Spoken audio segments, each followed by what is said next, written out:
E hoje é dia da nossa coluna de economia com o economista Rafael Tá sempre com Dias. a gente aqui, né? E hoje ele vai falar sobre a melhora na taxa de desemprego divulgada nessa semana.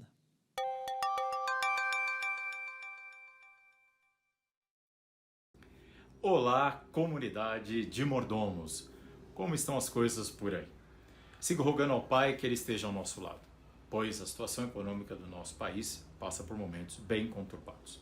Hoje eu quero falar sobre uma leve melhora na taxa de desemprego, que foi divulgada essa semana.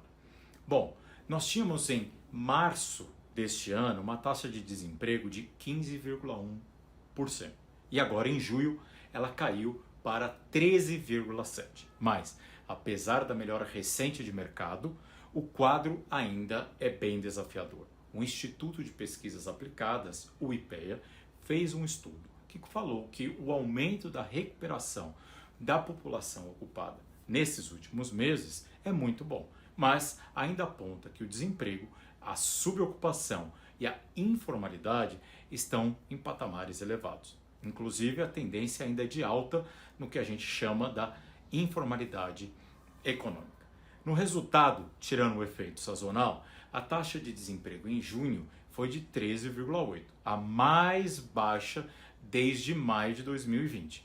Essa redução do desemprego só não tem sido mais intensa porque há uma pressão no mercado em relação à volta das pessoas em busca de vagas. Por quê? Com a melhora do cenário da pandemia, as pessoas começam a procurar mais emprego. Mas, apesar de tudo isso, a força de trabalho ainda está abaixo do que era antes do início da crise sanitária. Pelos dados do IPEA, o que nós estamos vendo?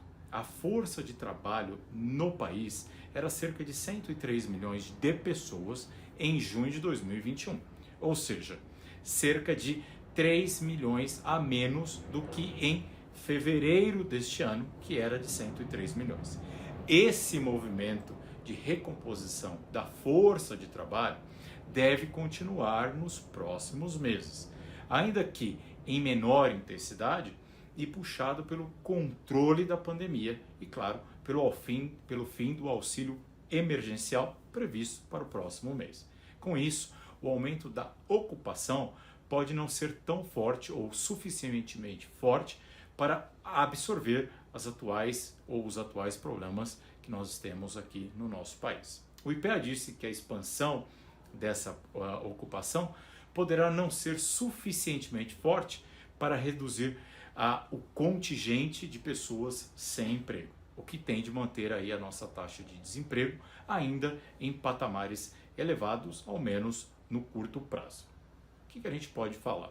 Um dos outros fatores que deve segurar a redução da taxa de desemprego, que é o elevado número de pessoas em subocupação, ou seja, aqueles que trabalham menos horas do que gostariam.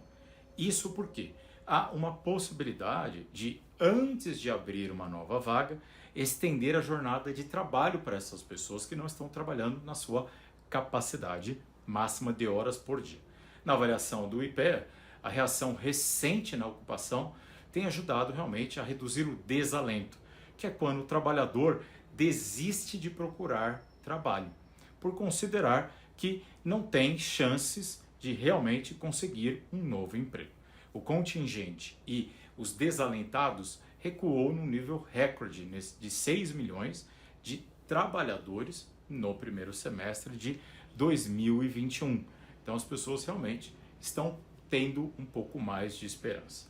Ainda existe muito por vir, existem muitos desafios, mas como nós confiamos em Deus e a nossa alegria, a nossa esperança não está baseada, ou não estão baseadas naquilo que a sociedade nos diz, mas sim está baseado na confiança que nós temos em Deus, temos realmente pedir que Ele esteja conosco, esteja nos nossos corações, porque esse desalento ou essa falta de esperança é algo que nós não podemos ter. Precisamos continuar confiando de maneira forte naquilo que Deus tem proposto para nós. Então, se você está sem esperança, ou como os economistas chamam, desalentado, procure em Deus a sua força e volte a procurar emprego.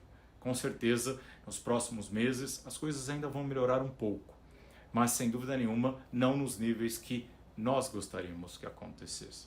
Por isso, para aqueles que estão empregados, continuem trabalhando, continuem se dedicando, realmente proclamando, glorificando o nome de Deus com o seu trabalho. E para aqueles que nesse momento fazem parte dessa taxa de 13,7%, que confiem em Deus. Não perca a sua esperança. Continue procurando um emprego e se capacitando, se for assim possível, dentro do seu orçamento doméstico. Deixo aqui um abraço com todos vocês. Espero revê-los na semana que vem com alguma outra palavra de esperança para aqueles que estão desalentados hoje possam se recuperar, mas não de acordo com o que a sociedade nos propõe, mas acima de tudo com o que Deus nos ensina. Um forte abraço e até semana que vem.